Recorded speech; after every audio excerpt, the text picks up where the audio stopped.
Can you see by the dawn's early light what so proudly we hailed at the twilight's last gleaming, whose broad stripes and bright stars through the perilous fight o'er the ramparts we watch were so gallantly streaming, and the rockets red clear, the bombs bursting in air, gave proof to the night that a flag was still there. Oh, say does that star-spangled banner yet wave o'er the land of the free and the home of the brave?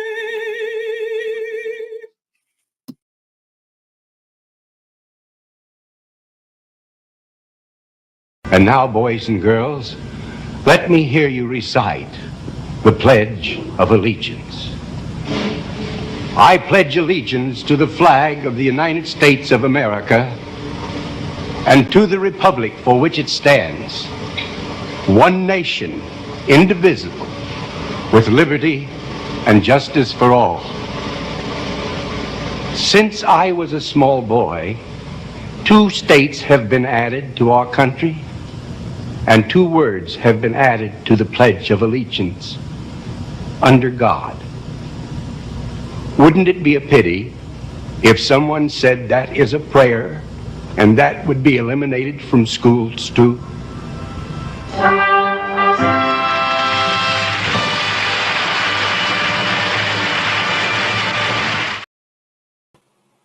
Happy Hump Day, everyone. Yep, it's another Wednesday, middle of the week. What do we have going on? Well, I'm going to tell you, I'm going to be playing a song or two shortly. I think you're going to like both of them. Have to do it, of course.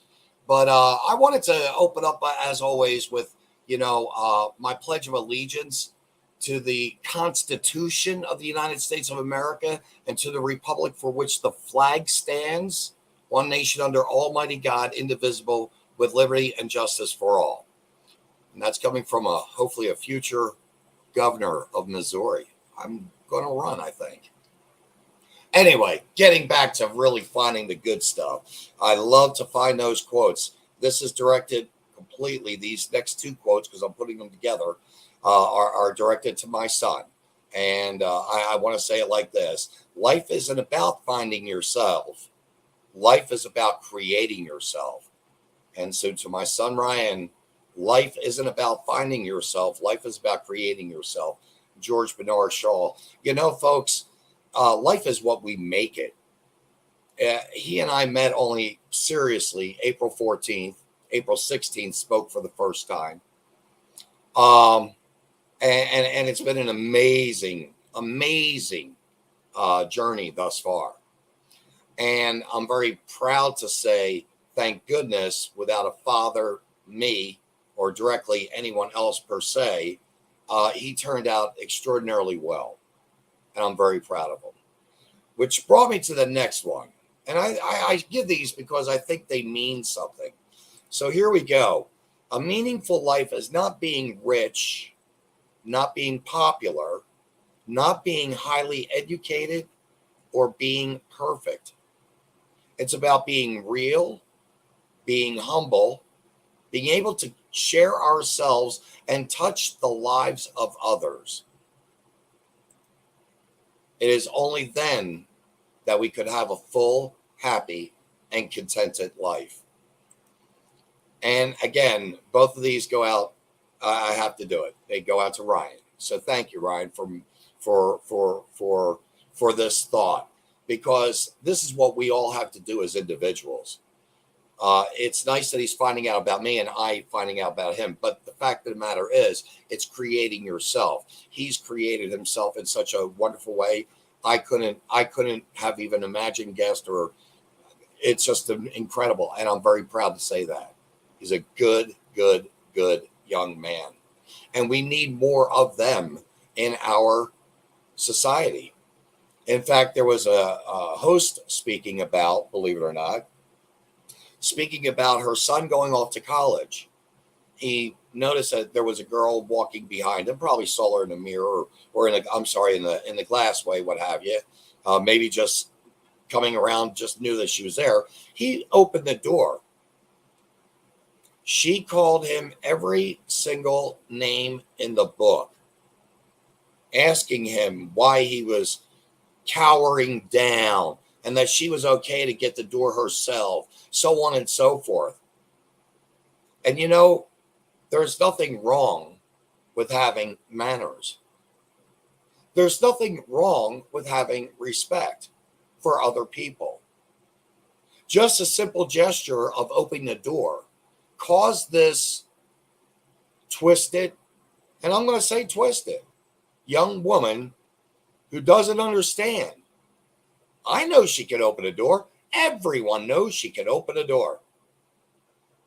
But she took it so personal in this young man trying to be simply a polite, maybe gentlemanly, courtesy, showing her courteousness. And that's what he got. Personally, I hope that he slammed the door on her. No, I'm just kidding. But then again, it's kind of a nice thought sometimes. In fact, this morning, came out of the store, opened the door. A woman walked out very nicely dressed in her probably mid-60s, mid-70s, or early 70s.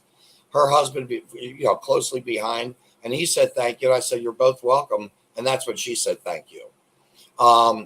It's sad that we sometimes have to teach people just little common courtesies. But moving on, folks, moving on. This is a statement from an astrophysicist, Neil deGrasse Tyson. Biology is insufficient to explain gender. Biology is insufficient to explain gender. Now, you guys are about ready to learn something. I'm going to put it out there. I used to be called the Toad Man. Yeah, this is kind of one of those things. You guys have stories. I want to hear them, by the way. I do. I want to meet them and hear them. I studied the Bufo marinus. It is a toad that was imported out of Hawaii back in the early 40s to Australia, having been imported out of South America where there are natural predators to take care of them and not have them populate so heavy, to North America, to Florida, Alabama, Louisiana area for the sugar cane. And again, they took them down to Australia again for the sugar cane. And the thing is, they were expecting to eat off the French-eyed grayback beetle. They can burrow in the fields, and the fields will burn all around them, and they survive. That's called the cane toad, Australian cane toad. So I kind of surprised everyone when I said, yep, I'm technically a herpetologist. And I wasn't talking STDs. But I was talking about the toads. Now, let's get a little further into these things. They've got parotoid glands on their necks, look like big eardrums. And the fascinating thing about it is they don't have sharp teeth or claws. You know what I mean?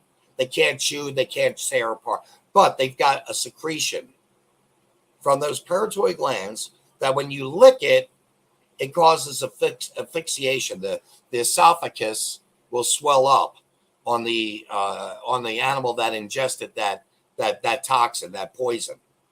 And sometimes if the animals gets too much, it could kill small birds, animals, so on and so forth. Even children have been known to die.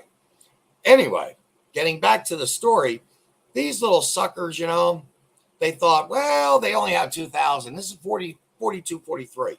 They only have 2,000 tadpoles. No, they have 20 tadpoles per birthing, and they can birth 2 times a year. And unlike the frogs and toads, which, by the way, they never drink water. Water permeates through their skin. Yeah, I'm giving you an awful lot. And a toad is actually a frog. It's just a dry, warty toad. So, getting back to the reproduction, Yes, there are frog species that can literally, in going through the stages of what's called amplexus, which is their reproduction. We say intercourse, they say amplexus, and they stack themselves on top of one another. And yes, believe it or not, they can change their sexes almost, it seems, immediately. But how is it, seriously now, how is it that this gentleman says biology is insufficient to explain gender? A man cannot turn into a woman and have babies. A woman cannot have, and I'm talking to Homo sapiens, the mankind. Woman cannot turn and make herself pregnant. And yet, so many of these people think they're now identifying as men and they're having a baby, that it's a man having a baby. That's not true. And a good point, by the way, I could go on about this. I'm not going to. But a good point about this, if you look through the common denominator page itself, there are several TikTok videos, are real simple, real short. And, you know, it's amazing. If you get to a point where you had, say, 10 women on an island and 100 men on an island, I think I'm getting this wrong. Eventually, they would all die off. I think I've got that right, because they're not populating enough. I believe that's what it was. You'll eventually all die off. You've got to procreate. You've got to bring into this world children. And so this astrophysicist says biology is insufficient to explain gender. And Matt Walsh, of course, addresses that particular piece. I'd like for you to consider doing that. I said to you earlier I was going to do something a little bit different, and here you go. Hope you enjoy. Have to do it.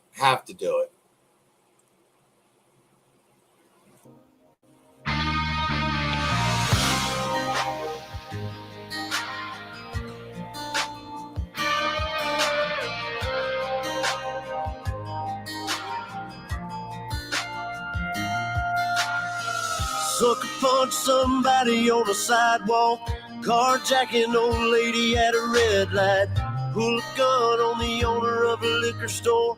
You think it's cool, act a fool if you like. Cuss out a cop, spit in his face, stomp on the flag and light it up. Yeah, you think you're tough. Well, try that in a small town. See how far you make it down the road. Around here we take care of our own. You cross that line, it won't take long for you to find out. I recommend you don't. Try that in a small town.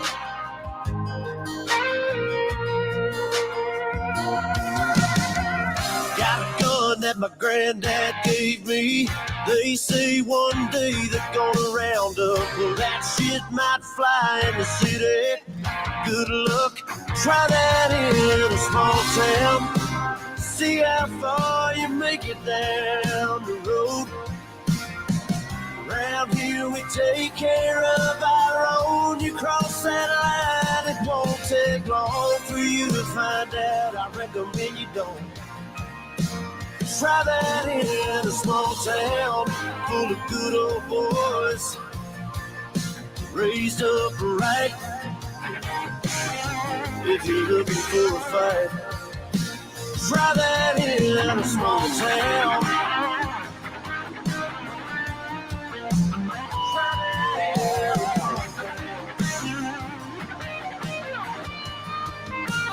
Try that in a small town. See how far you make it down the road. Round here we take care of our own. You cross that line, it won't take long for you to find out. I recommend you don't. Try that in a small town. Try that in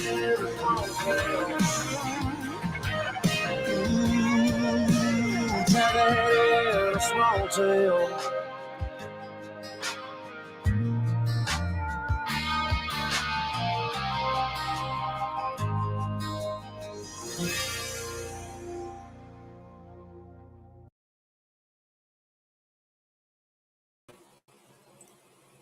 You know, folks, there's been a lot of controversy over that song last week. I played it. I unfortunately didn't have the video. But I wanted to give my opinion on it real quick. Just a short little synopsis. He's recommending that you understand if you're going to come into a small town and you're going to be disrespectful to the people, that the people will protect their community. They will see to it the right way that those people are taken into authorities. We're supposed to be able to trust.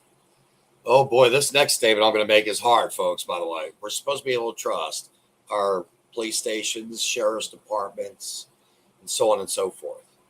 State troopers, we're supposed to. Every now and then, of course, sadly enough, we end up having that not so good. But the bottom line really, truly is we have people that love their families. They love their neighbors. They love God probably first and foremost across the board. It's God, it's faith, it's family, it's friends. It's their firearms. They hunt. They like to target practice, but they hunt. You're looking at men that are law-abiding citizens and women that are law-abiding citizens that have their sidearms or their firearms registered properly.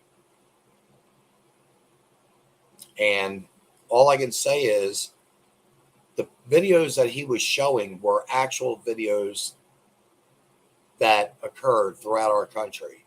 There were blacks, whites, there were Antifas, there were Black Lives Marxists. And that behavior is unacceptable. It's unacceptable to punch a little old lady and steal her car. It's unacceptable to do anything, even remotely like that. So hopefully, and from what I'm hearing, it's reaching many, many different, how do you put it? It's meeting integrating. It's integrating into other communities, believe it or not. And other communities of different nationalities, ethnic backgrounds, different classes of people. It's actually getting to the point that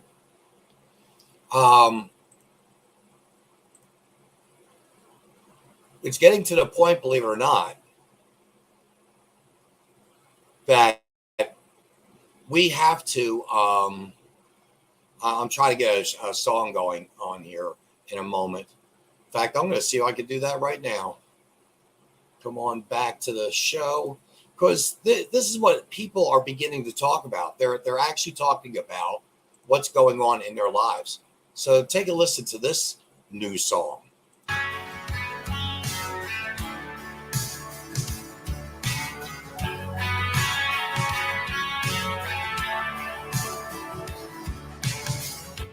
They've torn Portland all to pieces and let Chicago go to hell. There's people leaving New York City like they rang the fire bell. They call themselves enlightened, cancel those who don't agree. I wish all these folks who claim they're woke would just go back to sleep. I'm just saying, have we all lost our minds? I'm just saying,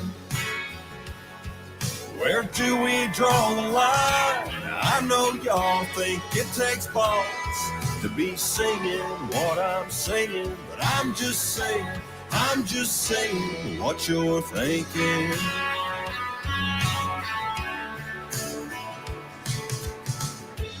I believe in live and live and live. We're all free to each their own. If you were born a he, but wanna be a she, do your thing, but leave my kids alone. I'm just saying, have we all lost our minds? I'm just saying,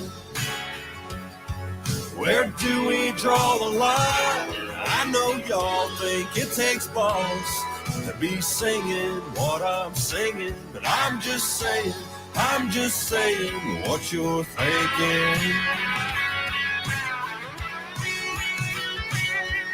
We send them off to college to get them educated. They send them back to us indoctrinated. And how much are we paying? I'm just saying, have we all lost our minds? I'm just saying, where do we draw the line? No offense, but common sense, the direction that I'm leaning. Some of y'all think it takes balls to be singing what I'm singing, but I'm just saying what you're thinking. Yeah, what you're thinking.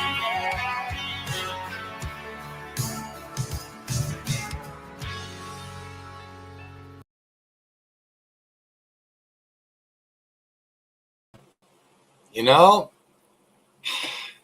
it's kind of funny, but that song I can relate to, because all of y'all that have been following and sitting along with me for the past several years, believe it or not, we're saying the same thing. We're thinking about the same things. You know, where is this insanity coming from? I mean, you look at Bill Maher, for instance. Bill Maher is probably one of your most... I'm back now, folks, by the way, believe it or not, I'm actually on the comments, finally. I'm so sorry. Crystal, thank you. Ruth, hey, what's going on? Yeah, renew, reuse, repurpose. That's, again, I believe, I'm hoping. But anyway, Chad, thank you. Guys, we all have been saying exactly what I know I've been thinking for a fact. And you guys have too. To me, it's, when is the insanity going to stop? When is the crazy just going to stop? Now, I think I can say some of the things I've often said of myself, and I look forward to people doing the same, which is walking your talk.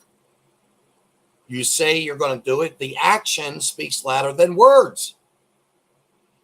And you look at Eric Adams, New York mayor. Welcome to the sanctuary city of New York. We're overloaded.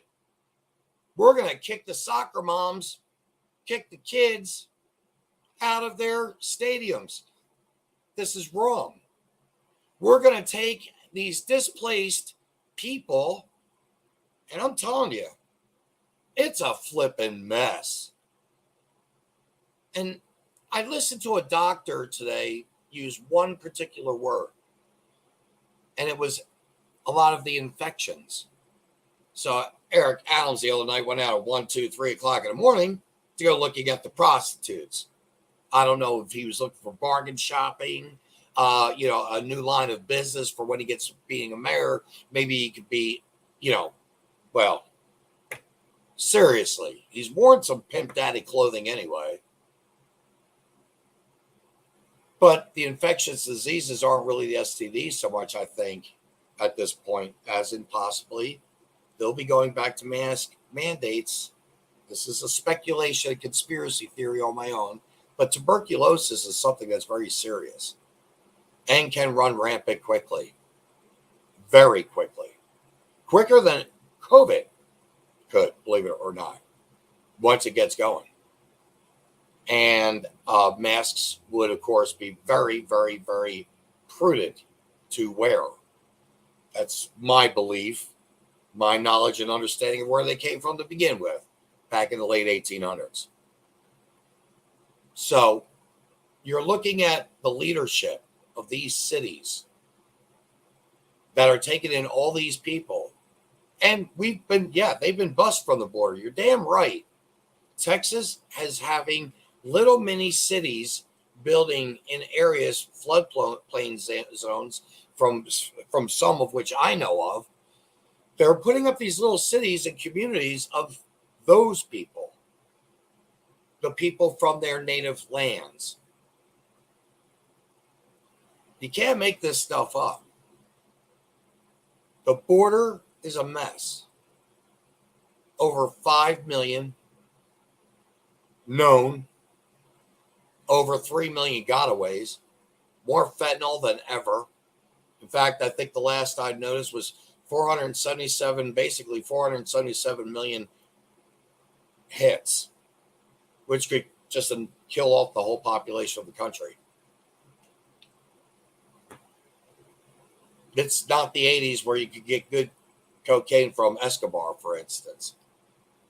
Just saying. Not that I ever did that. But today is totally different. This is the implosion of the United States of America. Inside, we are imploding right now. We look at the border and who's in charge of it. Kamala Harris, we know. Failure.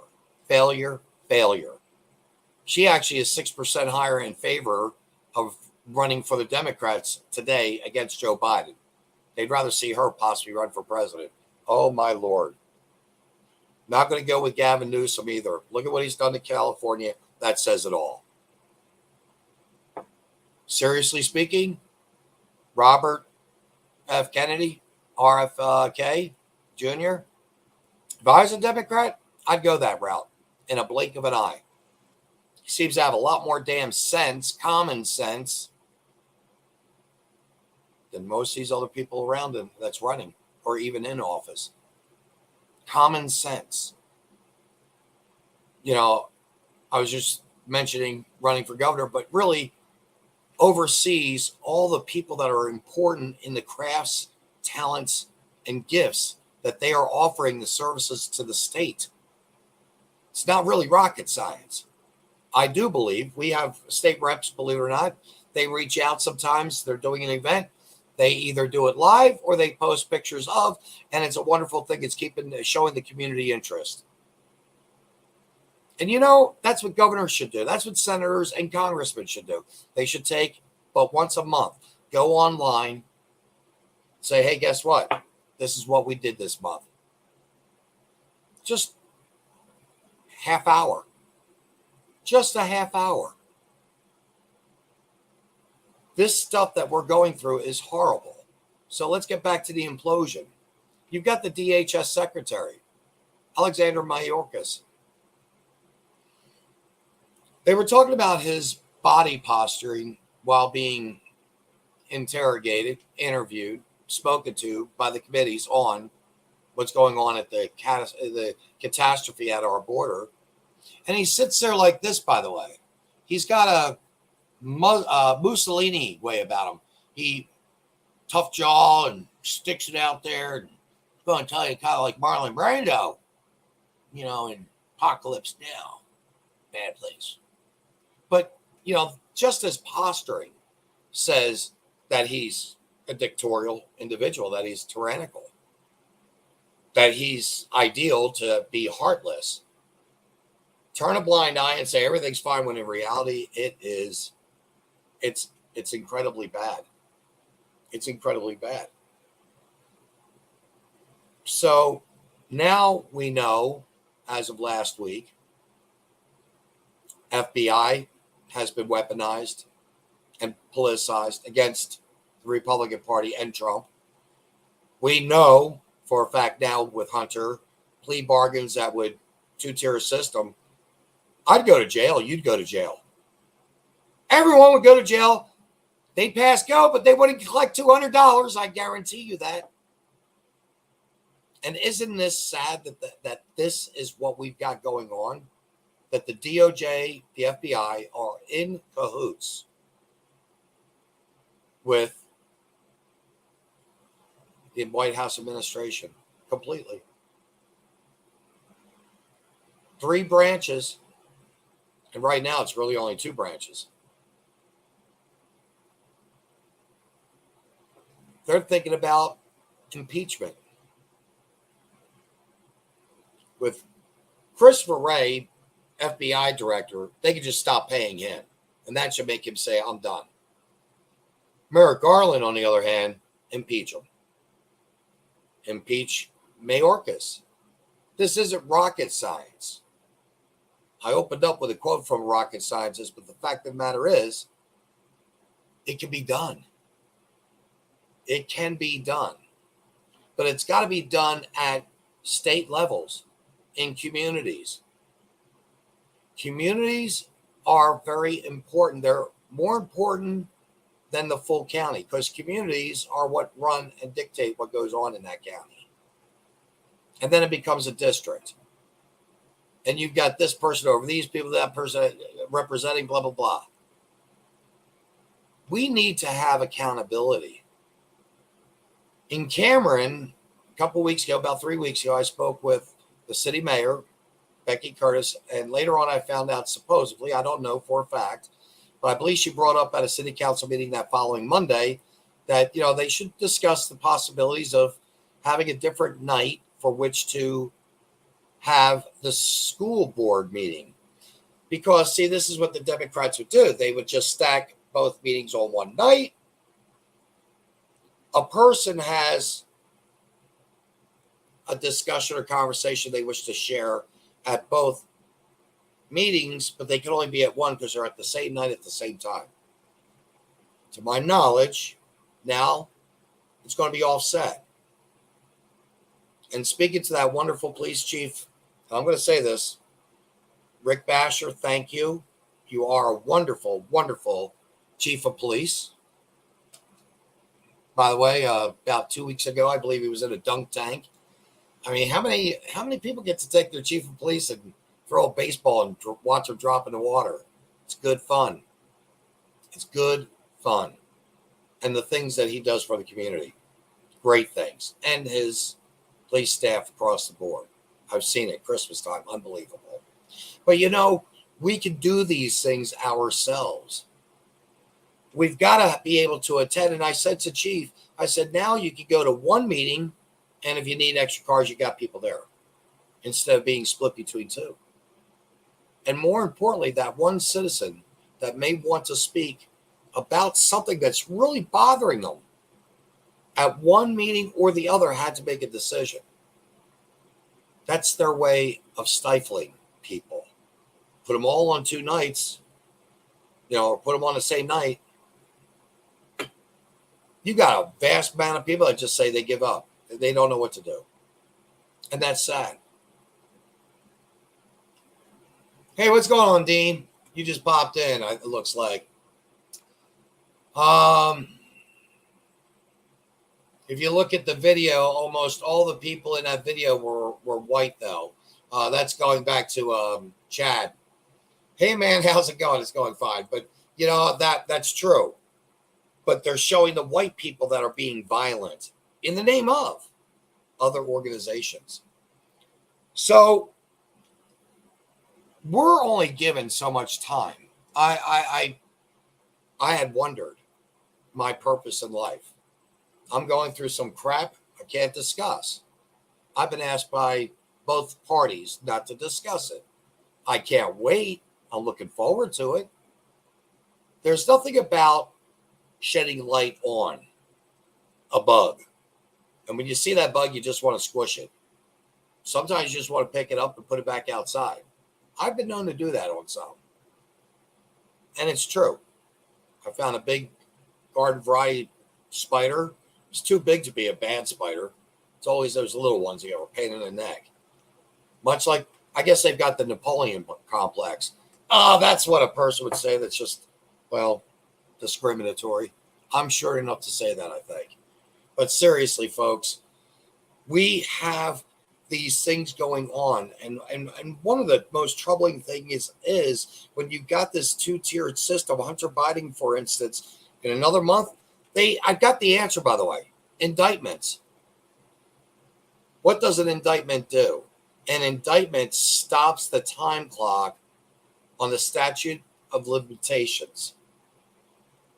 A lot of things he's done right now, if they can wear out the clock, he can't be brought to charges on. So talking about indictments, I'm going to do a share screen here because I was asked to do so. First time me ever seeing it, so I'm kind of doing something that's new. And in doing so, I want your comments on it. This is prime time with Jesse Waters. So here you go. Fox News alert. Biden's Justice Department has just brought criminal charges against Donald Trump, his political opponent, for the third time in 4 months. This time, the charges relate to January 6th. Good evening. Today, an indictment was unsealed, charging Donald J. Trump with conspiring to defraud the United States, conspiring to disenfranchise voters, and conspiring and attempting to obstruct an official proceeding. The indictment was issued by a grand jury of citizens here in the District of Columbia, and it sets forth the crimes charged in detail. That was Special Counsel Jack Smith, who looked like a bedraggled, nervous wreck, dripping with anger and highly emotional.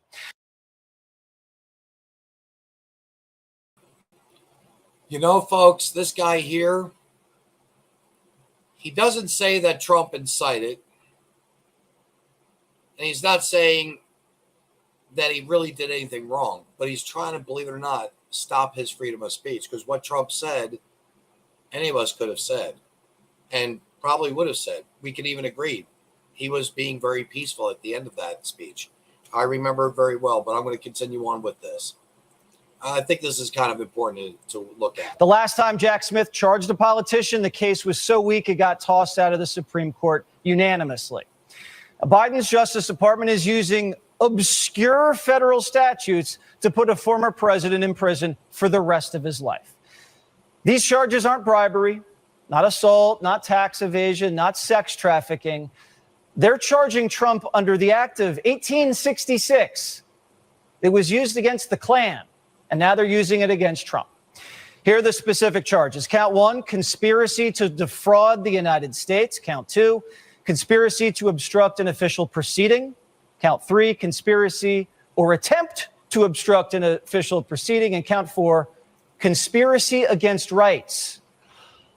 Okay, now here's how they're saying Trump broke the law. They're saying Trump lied that the election was fraudulent when he really knew the election was clean, and that these lies made it hard for the government to certify the election.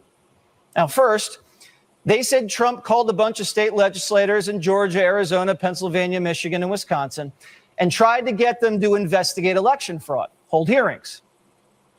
Okay? Then the government says Trump tried to get some states to send in Trump electors instead of Biden electors. And only a tiny handful of states did that. They mailed in some Trump electors to the archivist and to the Senate. And then the Senate threw them in the garbage and ratified the Biden electors. And if you remember correctly, folks, Mike Pence had it in his ability to say, under the, I believe it's a 12th Amendment, he had it in his ability to say, you know what? You didn't follow legislative law within the state of Pennsylvania, blah, blah, blah, all the rest. We're going to hold back, and we're going to maybe not even allow those electoral votes to go through because of bypassing the laws of the people who voted for them, the legislation and the people who voted for that legislation. That was it.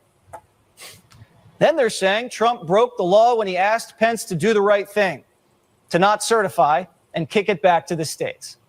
That was a different legal interpretation than many people had at the time, but it was a difference of opinion.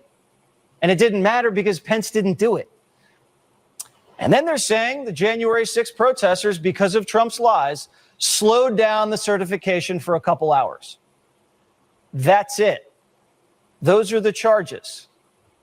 Now, I know this doesn't count in a court of law, but do you think Trump had any idea that he was breaking the law when he was asking Mike Pence not to certify? And how are you going to prove that Trump knew there wasn't any election fraud? And how are you going to prove that these were corrupt intentions if Trump thought he was doing the righteous thing? You can't. It was just politics. It's all politics.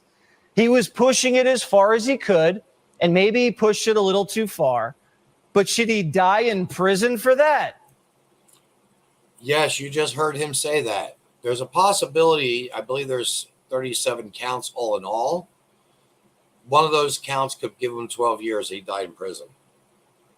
Our president, my president, I'm safe in saying our president because I think everyone agrees he's still president, should be there.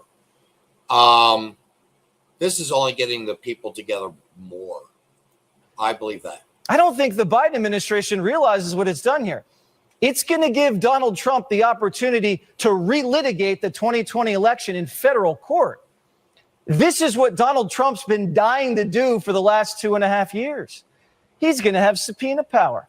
He's going to cross-examine witnesses. He's going to put on his own witnesses. You're absolutely right. He's going to go out and prove or try to prove there was election fraud in Philly, Vegas, Arizona, Detroit. And the federal government is going to have to prove that it was clean in those deep blue counties. That's going to be a fun one to follow. So Trump's due in court on Thursday for the January 6th charges. So in case you're keeping score at home, Donald Trump will be on trial in 3 different courtrooms next year, an election year, while he's running for president, while he's fundraising.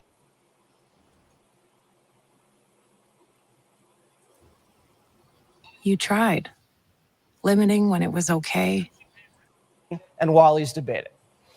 So he'll be in court on bookkeeping charges with Stormy Daniels in Manhattan in March. He'll be in a Florida courtroom beginning in May on the Mar-a-Lago documents case. And he'll be in a D.C. courtroom on the January 6th charges, probably in the spring as well. He needs a body double. You know, folks, you're talking about a man who has so much energy, and it's out of his love for America. He's going to make all these. He's going to make this happen. I do agree with Dean. He's not going to spend an hour in jail at all. It's unrealistic. And, you know, this man has a lot of piss and vinegar. He has a lot of oomph. Donald Trump, President Trump, loves this country. And that is what makes him do what he does, and he does it well. We got to get to the bottom of all this. Let's continue. And this is a D.C. jury in a case overseen by an Obama-appointed judge who has got a nasty track record. Oh, and there's another Georgia election-related grand jury considering charging Trump. So he can have 4 trials next year. And we also may be looking at a President Biden impeachment trial next year as well. So legally speaking, Trump's going to have to pay lawyers a lot of money. And if he's convicted, he will not go to prison. He'll be freed on appeal, and he'll be able to appeal these federal charges all the way to the Supreme Court, which will take a while, probably until after the election. And there's no way the Supreme Court of the United States is going to uphold a conviction of a former president close to 80 years old. That's not how the court operates, especially on something as political as this. Now, the timing of this indictment was coordinated to take the heat off Biden. This is the 3rd time this has happened. You ready? On March 17th, Hunter admitted the laptop was his. And on the very next day, Trump received word Alvin Bragg was indicting him in New York. On June 8th, an FBI document broke that Ukraine paid Biden a $5 million bribe. And the next day, on June 9th, Biden's DOJ indicts Trump on the Mar-a-Lago documents. Yesterday, on July 31st, a Biden insider told Congress that Biden spoke with Hunter Biden's business partners dozens of times, and Hunter was paid handsomely to get his dad to fire the prosecutor in Ukraine. And then today, August 1st, Biden's Justice Department indicts Trump on January 6 charges. This isn't a coincidence. Anytime Biden's in trouble, Trump pays for it, and the news cycle flips.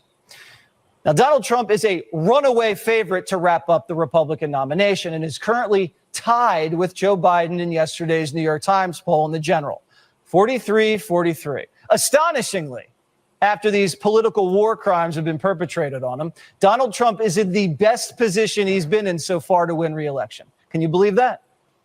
At which point he'll have to pardon himself immediately. And don't you think for a second he's not going to unleash hell on all of his political enemies. This is only the beginning of politicians putting other politicians and their families in prison. Sad we had to go down this road, but this is where we are, and now we have to finish it. Let's turn it over now to Gene Hamilton, Vice President of America First Legal. And real quick, folks, I just wanted to say this. The fight that he's in is a fight for our freedom, our liberty, our Constitution. It's for our country. It's for the prominence of our country. We were the dominant nation in the world up until about, believe it or not, 3 years ago. And I'm saying since Biden has touched this White House, the golden touch is not there. It's a shit show touch. Let's continue on here, please. Former general counselor to the Attorney General. All right, you've read this indictment. What do you make of these charges? Jesse, thanks for having me on. These charges are politically motivated, like no charges we have ever seen before in this country. This indictment reads like it was written by Adam Schiff himself or by the January 6th committee itself. It's a rehashing of a bunch of First Amendment protected activity, describing things that the president said and did, and drawing conclusions and pushing forward with legal claims against legal counts against Donald Trump, saying that he violated a criminal law because he questioned the outcome of an election, because he questioned different things that a lot of Americans also had questions about. And so we're in a situation now where dissent, where political speech is being criminally prosecuted at the highest levels against the primary political opponent of the sitting president of the United States. If that doesn't shock you, I don't know what will. So how's this trial going to work? They're going to have Trump prove or disprove election fraud, and the federal government's going to have to say the election was clean. Is this what we're going to do at trial? Well, Jesse, one of the elements that the government has to establish at trial on each of the counts is knowledge. Has to show intent. And what the government alleges in the indictment is that Donald Trump knew that all of these things he was saying were completely false. That somehow Donald Trump knew that all of these elections were completely perfect. They were clean. They were the best elections ever. And they even cited all kinds of different reports that arose after the election to say, oh, he clearly had knowledge that everything in this election was great. But the problem is that Donald Trump apparently had a lot of questions about the election, like a lot of people did. And so saying that you knew that the results were false is not exactly the same as saying that you can't have questions. And so what's going to happen at trial is the government's going to have to carry its burden to prove a bunch of these different counts, each of the elements of these different counts, including knowledge, including all kinds of other components. And as I think you rightly pointed out, one of the counts he's facing is a conspiracy charge under the statute that was used to prosecute members of the KKK after the Civil War. I mean, they are really stretching. They are really stretching to find crimes to meet what they want to do. They want to rehash all these old things that the left has always wanted to do. They want to bring Donald Trump. They want to drag him into jail, and they're going to go anywhere they can, do anything they can do to do so. So if they're saying that the certification was delayed a couple hours because of the January 6th protesters, they're saying that's conspiracy to obstruct an official proceeding. You're delaying an action in the Senate and the House for a couple hours. That's a 5-year prison sentence for delaying a proceeding? I mean, anytime Code Pink goes into a hearing and holds up crazy signs and blows whistles and slows things down, that's a 5-year prison sentence? Right. I mean, it's the results are absurd. And of course, the other thing is that you still have to show the existence of an actual conspiracy between Donald Trump and other folks who acted in furtherance of that. And I don't think that the government's going to be able to prove that, regardless of all of the word vomit that they put on their indictment. It's not going to be possible. They're not going to be able to carry their burden. If they succeed in getting a conviction in the district court, there is a 0% chance that this thing stands on appeal, particularly at the Supreme Court of the United States. There's already been a lot of questions raised by a very prominent conservative judge on the D.C. Circuit about two of the counts, the statute underlying two of the counts that they're charging Donald Trump with. I think that people should pay attention to what the government is trying to do here. They should pay attention to the fact that this is a politically motivated prosecution, and they should be able to contact their legislatures and their senators and everyone else and ask them to hold the Department of Justice accountable. Folks, that's something that we know we have to do. We have to take control of our own little communities, and it will blossom and further go out. It has to. That's the positive way of doing these things. And that's precisely what he's saying. We can make this happen, but we're going to have to vote, and we're going to have to hang tight. All right, Gene, thanks so much. Let's now bring in our panel. Alina Habba, former Trump attorney, Clay Travis, founder of Outkick, and Lara Trump, former Trump campaign advisor. Lara, let's begin with you. Your interpretation of what happened today on the heels of what we heard yesterday about Hunter and the big guy. Oh, I think your assessment of things, Jesse, was right. Every day seems like following a major story that would be very damaging to the Biden family. Obviously, very conveniently and shockingly, there is an indictment or something of the sort leveled against my father-in-law. But here's the truth about it all, Jesse. You know that our entire family acted as surrogates out on the campaign trail. We've always taken part in the campaigns of my father-in-law. I was actually, as you just pointed out, a senior advisor in 2020 to the Trump campaign. And I'll tell you what, we multiple times a day would continue to receive reports from across the country of people, sometimes in the form of affidavits, detailing very questionable, nefarious things they saw at different polling locations. So we had a lot of questions about what happened in the 2020 election. Quite frankly, I don't think we've ever had an election in the United States history that we've come out of having more questions than we did post 2020. Obviously, one of those people as well was a sitting president of the United States, my father-in-law, Donald Trump, who did exactly what you would want a president to do. He upheld and defended the Constitution of the United States by trying to ensure that we indeed had a free and fair election. That was his whole goal. That's what he wanted to ensure was going on. And I think, as your previous guest pointed out, what about his First Amendment freedom of speech? What about what he actually said on January 6th at the Ellipse, that he wanted people to peacefully and patriotically make their voices heard? What about his tweet later that afternoon? I am asking everyone at the U.S. Capitol to remain peaceful, no violence. Remember, we are the party of law and order.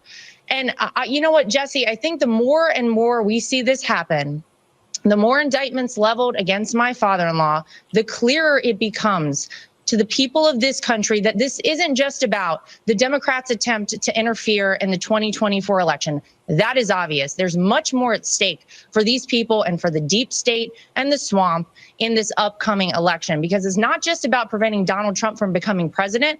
It's about preventing Donald Trump from exposing and taking down the machine that is the swamp in Washington, D.C. They cannot afford to see that happen. I think every day people are becoming more and more aware that that is the reality of the situation. Alina, speak to that point that Lara just made. Let's say the president, after the election, during the controversy, gets sent affidavits about election fraud or gets sent reports about election fraud, and let's just say, I don't know, Philly. And he says, you guys in Philly, you legislators, look into this. Can you guys hold a hearing? Can you guys investigate? Or maybe send in some Trump electors, and if it shakes out differently, they're on standby. How is that a crime? It is not a crime at all.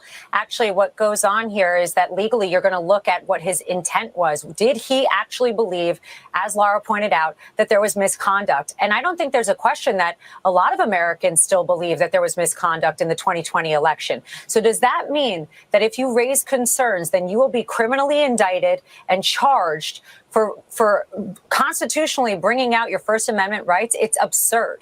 It's absolutely absurd. We've also seen videos come out that prove that there has been ballot harvesting, things of that nature. So this is a really difficult case, frankly, from a legal perspective to bring, and it's weak as can be. And we saw Jack Smith today. He was as nervous as anyone I've ever seen, and he has a good reason to, because he knows it's politically motivated and it's election interference at its finest.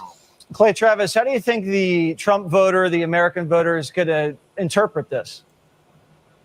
Well, I mean, the Trump voter is going to rally around Trump, Jesse, because indisputably this is an outrageous politicization of our Justice Department, the likes of which, frankly, I've never seen in my entire life. And I want to focus one aspect. I want to be a lawyer here for a moment and use my fancy law degree. Jesse, what I can't get past is they are trying to criminalize a legal theory in this indictment. And let me explain exactly what I mean.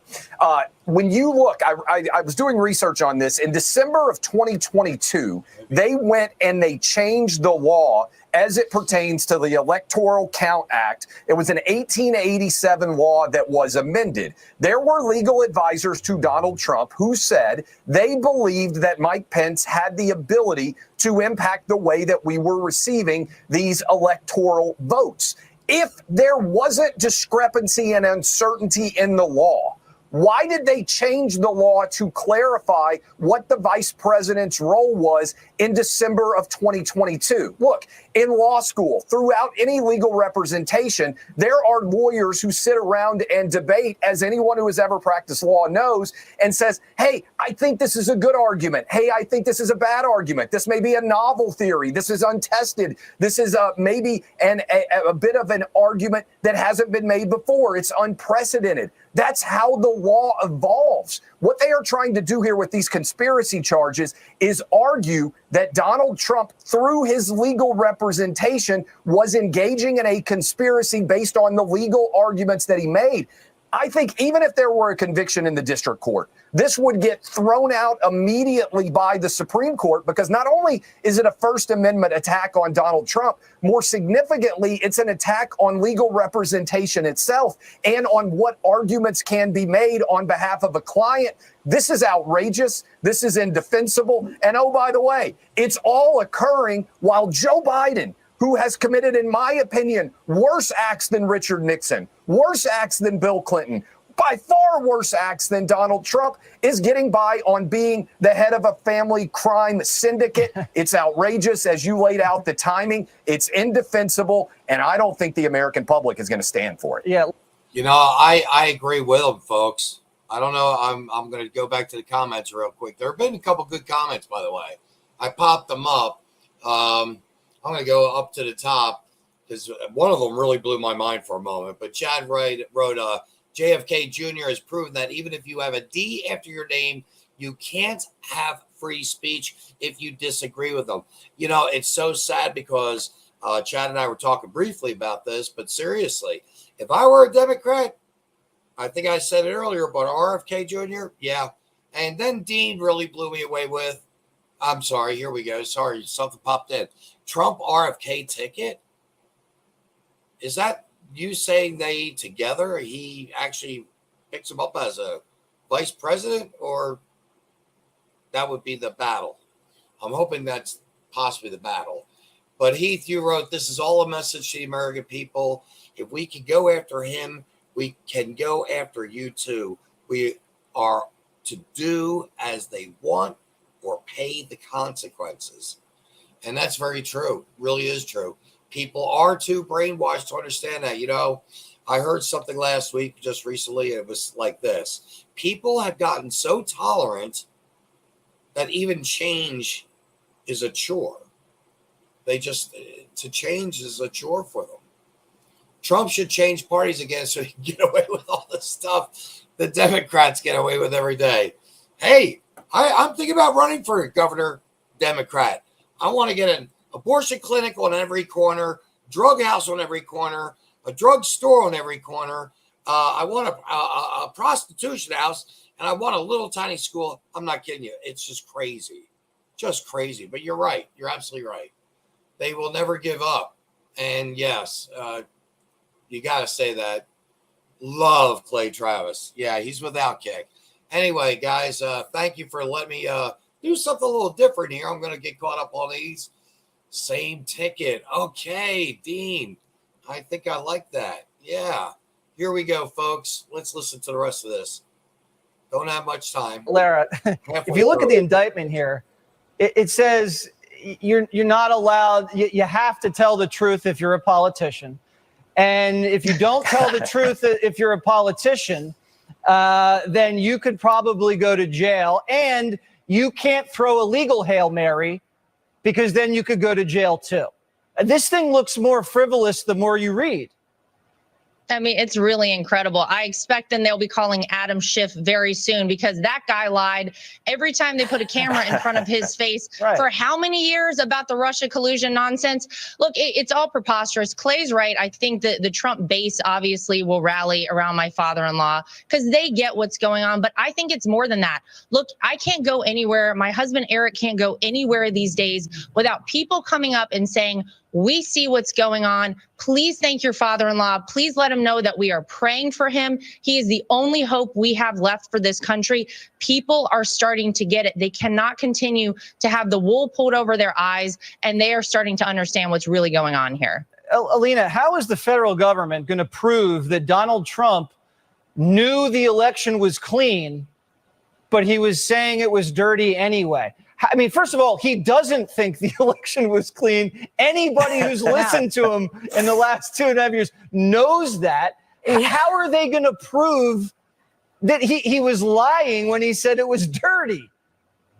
That's right. The thing about a criminal level indictment and charge is you have to prove the intent, the mental state of the president at the time, which everybody that knows Donald Trump and has read his truths know. He still believes the election was stolen, and he has good cause to believe so. I also want to invite Jack Smith to look at the recent decision that we got yesterday, which dismissed Donald Trump from exactly this, defaming somebody by free speech in the First Amendment for election interference, and we won. So I'm sorry, Jack, you got to do your research a little clearer before you write an indictment. He should have been up on that. All right, but so he's going to have a tough battle. Clay, I know you're a lawyer. I'm definitely not. But so let me ask you this. It says in the indictment, so Trump said the thing was crooked in Arizona, right?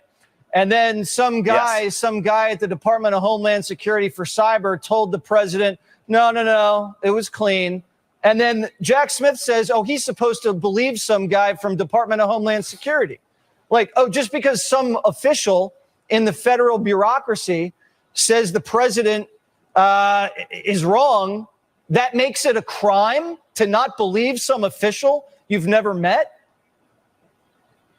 Hey, did we just live through COVID and Dr. Fauci telling us lie after lie on behalf of the federal government? Yeah, because no one in the federal government's ever wrong. Yeah. Right.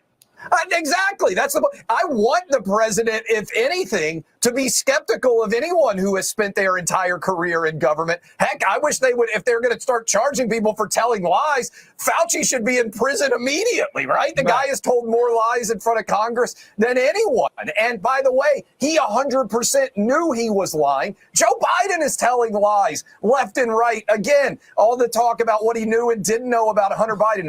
Everything. Look, here's the key. Clay, everything that they told you about the Trump family, the Biden family has actually done. They're guilty of it all. It's insane. Yeah, I mean, Lara. You know, a couple good points were just said, and it's true. Everything, and we can't. I mean, I was going to bring up Fauci after this piece. I kind of wanted to talk about him, but seriously, surrounded by Secret Service in a limo all the time, this man is responsible. This is indisputable at this point for millions of deaths around the world.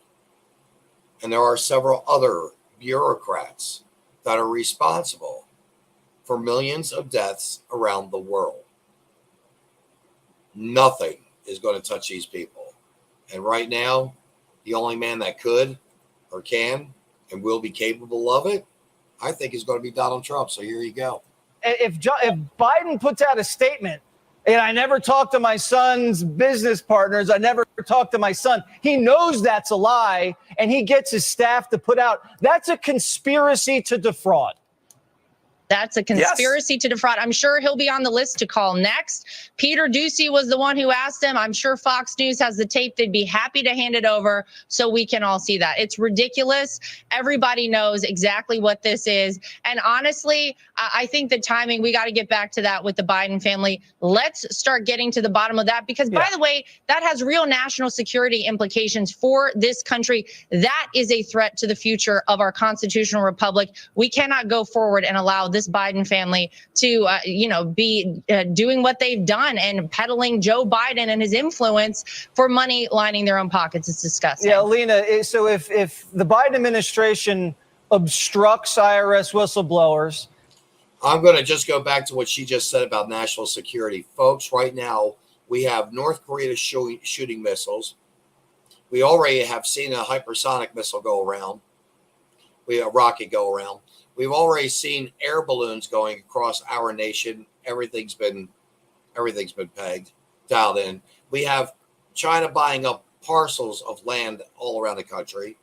We have Taiwan that's being threatened in the South Sea down there, being threatened by China of a takeover.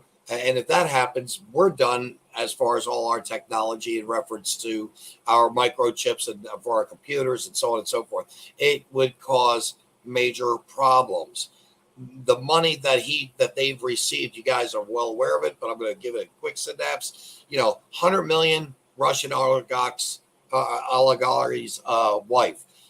You've got Burmesa, 10 million split two ways. I mean, you've got this stuff. We know this stuff, but it's a national security. It's a decline of our monetary system as well.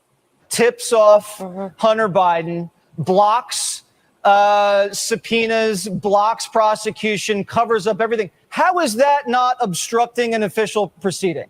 It's the same damn thing. Exactly, except I'm not the special prosecutor. Jack Smith is, period, the end. So that's what we're seeing. We're seeing a Biden administration run special prosecutor who's not an independent prosecutor. He reports to Merrick Garland. That is the difference, period, the end. Yep, all these guys are hand-picked Democrats going after Joe's biggest threat. So we'll see how it shakes out. It's a tie right now. Guys, thank you so much. Thanks. Have a good night. Now, Democrats are saying Joe Biden is too dumb to be guilty. I want to hit back on that one a little bit more. Just within 1 week, I believe, Joe Biden actually said we don't have ammunition ourselves. Our strategic oil reserves are down and depleted. We are in one very bad shape, and we're at the brink. I believe we're at the brink of the implosion from within. We got to take the Biden family down and hold them accountable. Couple good things here. And Dean, I never thought about it. Trump and John were good friends. Tell me Trump doesn't know RFK. So why do you think he's attacking DeSantis?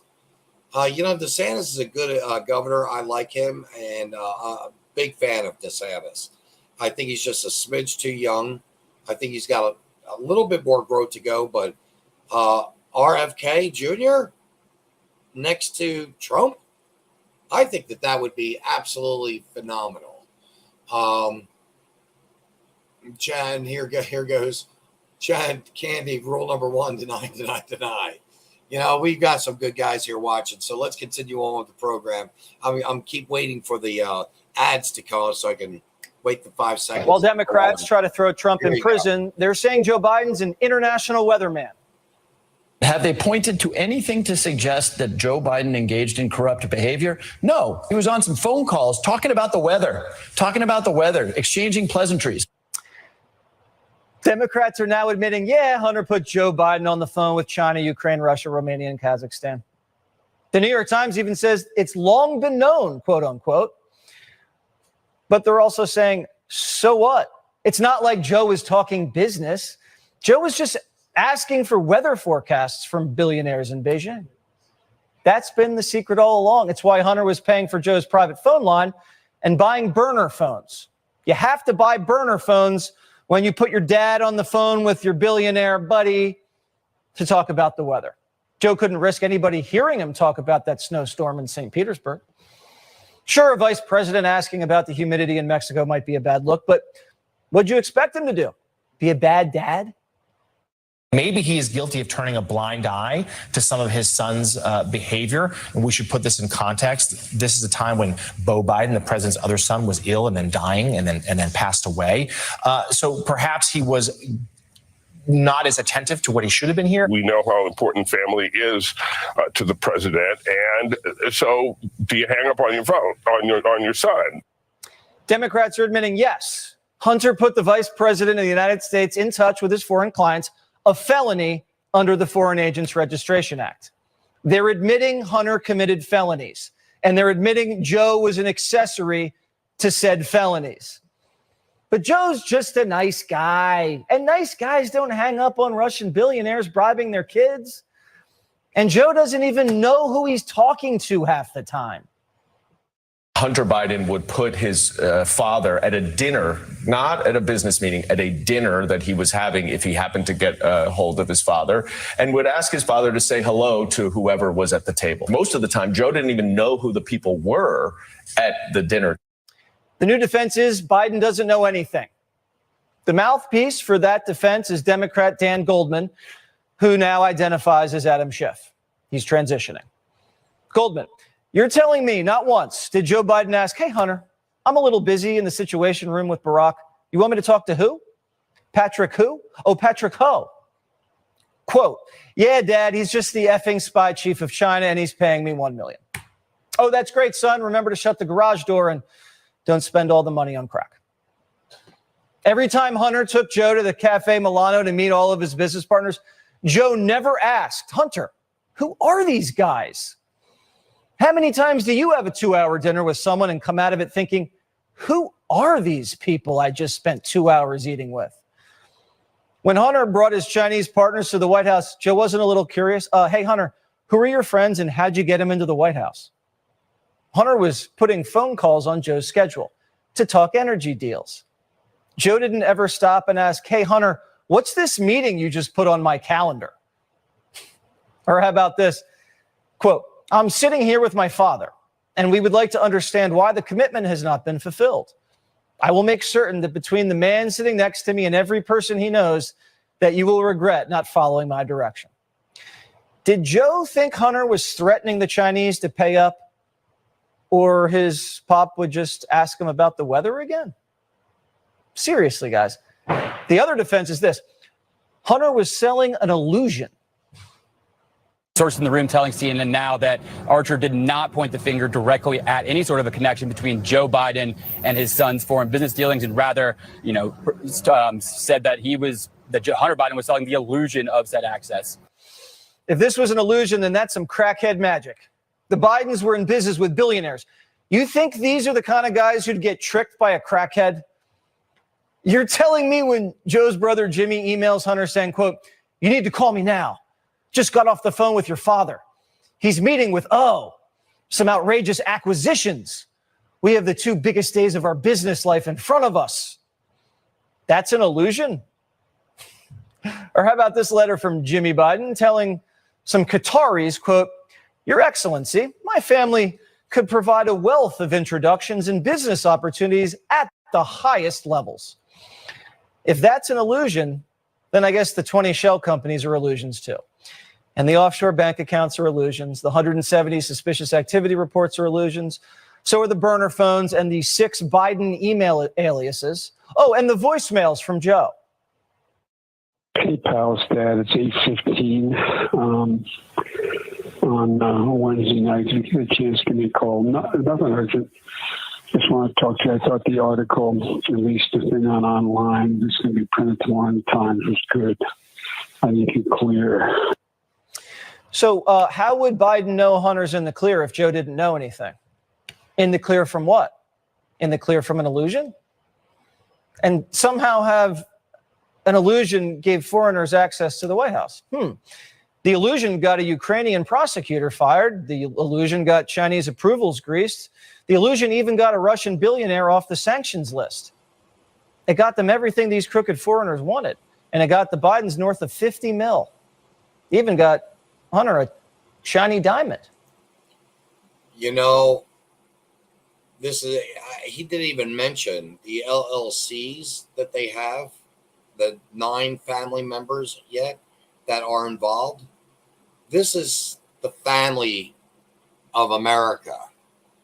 This is the family of your next door neighbor, I guess. I don't know. I don't know many families like this, although we all have our issues, no doubt about it. Seriously. But is this what should be in the leadership, seriously, of the president of the United States, setting that as an example? Those family values across the board. When the Chinese are paying your family diamonds, is that an illusion? That's a real rock. But you can't prove any of that, CNN says. It's all a big gray area. We all understand that a lot of these relationships operate in the gray areas intentionally, especially when you have somebody who is either related to a famous person or a powerful person or used to work for a powerful person. You want your clients to know that you can get them on the phone. Yeah. But if Democrats think this is all just a gray area or an illusion and Joe Biden is just a weatherman, then why was Burisma paying Hunter 80 grand a month? For weather services? He was getting paid for years. Don't you think if they found out it was an illusion, they'd find out pretty quickly? Remember, FBI informant said the Ukrainian CEO thought Hunter was dumber than his dog. And if Joe wasn't involved, why'd they cut Hunter's salary in half after Joe left office? You're telling me Joe Biden forgot how to forecast weather as soon as he left the White House? And when Devin Archer says Hunter was selling the Biden brand, he wasn't talking about Hunter's brand. Hunter has no brand. The brand's Joe.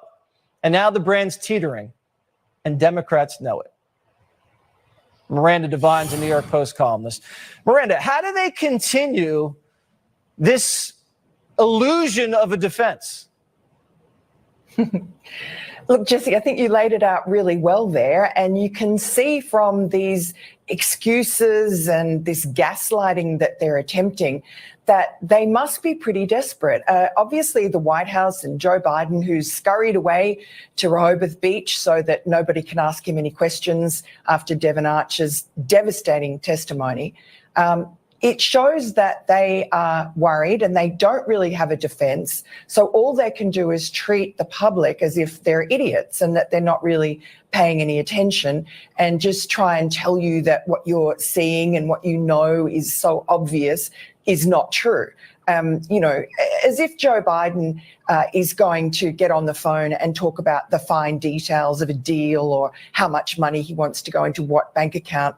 That's not the way influence peddling works. It's all about Hunter Biden showing to these, you know, foreign oligarchs, these Ukrainians, these Chinese billionaires, that he can get his father, the Vice President of the United States, on the phone at any time to do whatever he wants. And that's all. It's just a demonstration. And Joe Biden knows that full well. He got introduced to people on the speakerphone. As you said, I mean, he sat in Cafe Milano at least twice at 2 dinners that Devin Archer witnessed with Ukrainians and Kazakhstanis and Russians who were showering Hunter Biden with cash, with millions of dollars, diamonds, you name it. And they knew what they were buying, and it wasn't Hunter Biden's brilliant legal acumen. It was his access to his father, and that's why Joe Biden showed up. And Joe Biden, you know, he's a creature of the swamp. He has been a senator in Delaware.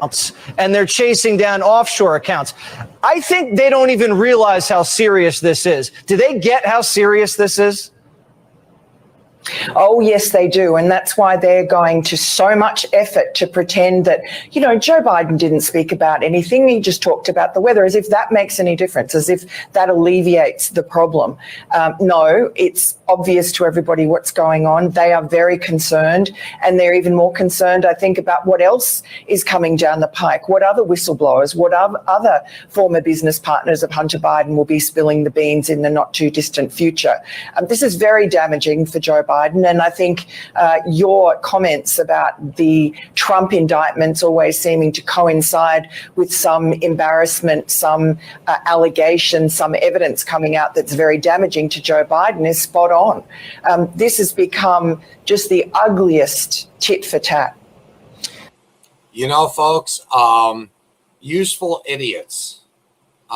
You know, they're talking about AI right now, and we also have the UIs amongst ourselves. Believe it or not, there are useful idiots, obviously, in our communities. There's a window where Republicans have to exploit. These Trump trials aren't going to be until next year. They got to get back from vacation in mid-September, and they have to fast track this impeachment inquiry because they have to tee up the impeachment itself and get that moved into 2024. Because once you got all these Trump trials next year, an election year, that's all the media is going to cover. And they're not going to cover anything about Joe Biden. You got to squeeze this in now. It's that important. All right, Miranda, thanks so much. Check her out at the New York Post. And, you know, that's very true. Right now while the iron is hot, we should be striking. We should not let I'm very, by the way, thank you, Sally Bright from Truck It offered me this piece. I had never seen it. It was from last night, but this was very good because it really gave you the details of the situation he's in, his court dates and a whole 9 yards. And it gave a great detail of the Hunter Biden situation and Joe Biden situation. So, you know, we have a lot to get together on, and we need to spread this message. So Coast to celebrate, but not at MSNBC. They say it's time to put the masks back on. A mask can be your best friend. Keep it private. Back in time, we had them in our pockets, in our coats, in our backpacks. Time to bring them out again, especially as the school season starts. We don't want to see kids missing school for things that we could have prevented. If your child wears a mask to school this year, they won't have a best friend. There was so much damage done during the pandemic and no one paid the price. The only people who paid the price were the people who spoke the truth. Anthony Fauci funded gain-of-function research at the sloppy Wuhan lab that sprung a leak and killed millions of Americans. He told Congress he didn't do it. And if you lie to Congress, you're guilty of perjury. Senator Rand Paul tried to let Fauci take it back, but he wouldn't. Knowing that it is a crime to lie to Congress, do you wish to retract your statement of May 11th where you claimed that the NIH never funded gain-of-function research in Wuhan? Senator Paul, I have, and I do not retract that statement. You do not know what you are talking about. Not only did Fauci lie about funding gain-of-function research in Wuhan, Fauci knew the virus was probably man-made. A smoking gun email from Dr. Fauci himself in the beginning of the pandemic said, highly credible scientists with expertise on evolutionary biology had viewed the virus and were very concerned that this was not natural, that this did not naturally come from bats. They were highly suspicious that, quote, this mutation was intentionally inserted. Fauci continued to write why the scientists were suspicious. And it was because Wuhan was known to be working on gain-of-function with bat viruses that made it easier to infect humans. And now China's been caught again, this time here in America. A secret Chinese biolab has been uncovered in California.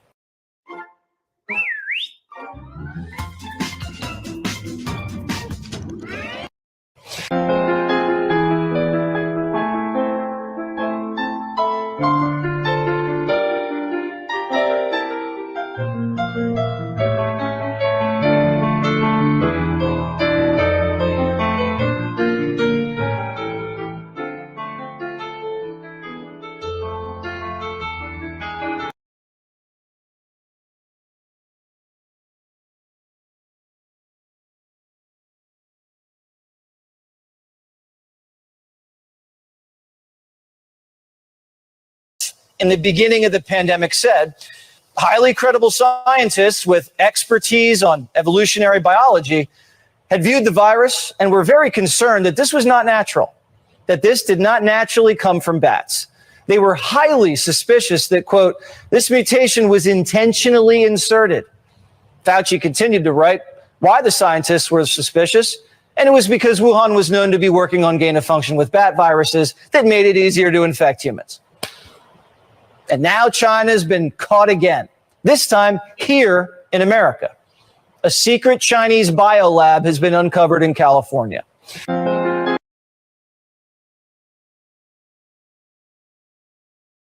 Coming back in here, don't know what happened. I'm not familiar with that story there. Maybe you guys could clue me in on that. But I think this segment was a little unique for me to try to present. And the comments, by the way, some of them were pretty damn good. Not necessarily related, Dean, but the RFK, I think that'd be an awesome ticket. I'll release the new engineered virus on U.S. soil. And, if you remember, Biden said last year, right before February, there's going to be another pandemic, I'm sure, around the block. And we're talking now about keeping the masks in our pockets with MSNBC. And we're talking about possibly tuberculosis and maybe some other infections that are going to be super huge in New York City, because apparently they're keeping them all contained. This is not looking good. Again, we can think about all the problems that we're having. We know the situation. We've got to stand firm in our belief. If we can represent ourselves as people that really do, and yes, it is coming from the illegals. No doubt about it. They don't have medical down there. Ruth, no. Your smile's too bright. No, we don't want your head in the sand. But that's true. It's the useful idiots who have their heads in the sand. I talked to a guy briefly last night, walked away amiably. I think I'm going to see if he may want to come on a podcast. Believe me, we had many different views, and they were strong. Just the mention of George Floyd put him into a tailspin. I mean, all out anxiety, had to go have a cigarette. It was a tailspin.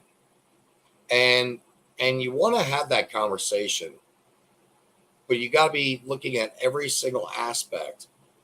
Life is much like a diamond. Remember, Hunter Biden got $30 million worth of diamonds, or a $30 million diamond or something like that. But life is like a diamond. It has many different facets around it. And you can't just look at one side. You got to see the shine and the sparkle of all of it. And that's what we have to do when we're, quote unquote, growing older and growing old. As we're growing up, we have to be kind of more like that diamond in creating ourselves. Going back to the very opening. Yes. And yes, I mean, right there. And I'll go one step further with you, Dean. If a boot is on my neck, I cannot be going like this. I cannot be talking. So I'm not saying that didn't assist in maybe the reaction of the ultimate death, in other words, the overdose to happen. Yeah, that's logical. Overexcitement, you're trapped, you're wigged out. But he did it in my eyes, and he shouldn't have been there. He should have been in Texas. He was never a role model father. Anyway, let's get back to the real thing. There you go. Maybe that is a good thing. He was only had a couple little facets going, but they weren't enough to make a complete diamond. So, folks, none of us could ever be perfect. We can strive for excellence, but within ourselves, we can reach in there and say, what can I do for another person? How can I help that person? And in doing so, you're creating yourself of goodness. So I think I'm actually going to leave on that note. If you're talking, screaming, you can't breathe, right? There you go. Oh, gosh. Well, Heath, Dean, and I like Dean. Oh, yeah. Yeah, I mean, it's amazing. We're not useless, by the way, idiots. We're not the UI, nor are we going to ever say that AI is all that great, at least not for the moment. May has its strengths, but seriously, it's useful idiots, and we gotta get these people out of office. In the meantime, I want to say good night. Thank you all for sharing and caring. The logbook is going strong. I mean, they're just romping it. And really, I wish you'd share out their shows. They put on very good material, and they're very tight. They've got bills coming out the whole 9 yards. Even Heath here, that's on the side in comments for the moment. Heath is in a situation he can't speak, but I can. His civil rights, the 1st and 14th, were violated, in short. And his story says it all.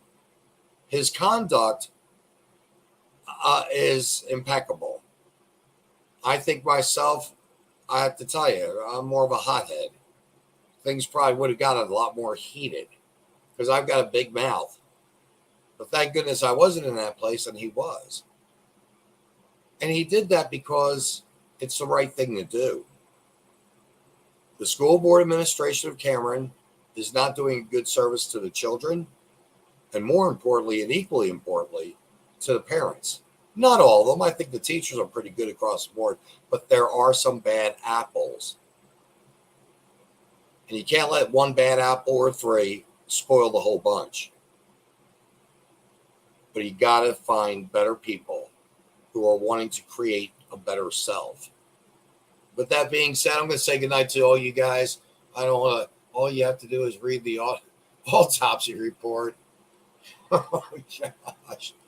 Oh, what was this? I'm a little too disappointed in a few checks. Oh, yeah, so am I. Most definitely. I think I've got 2, though. Possibly 3. One's lingering in the corner. Anyway, you guys really need to move to YouTube. Facebook sucks. I'm sorry. We're trying to figure that out, Dean. Maybe I can get on with Sally and see what we can do.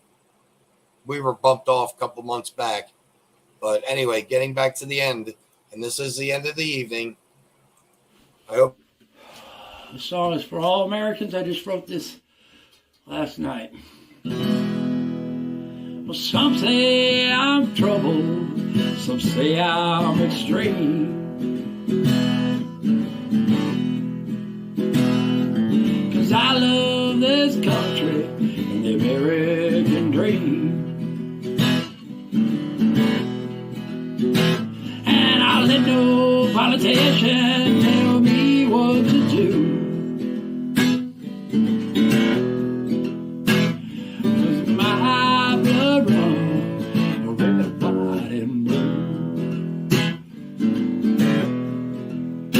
Yeah, I was raised country with work on my hands. Well, you respect your neighbor and you respect the land. And I'll let no president tell me what to do.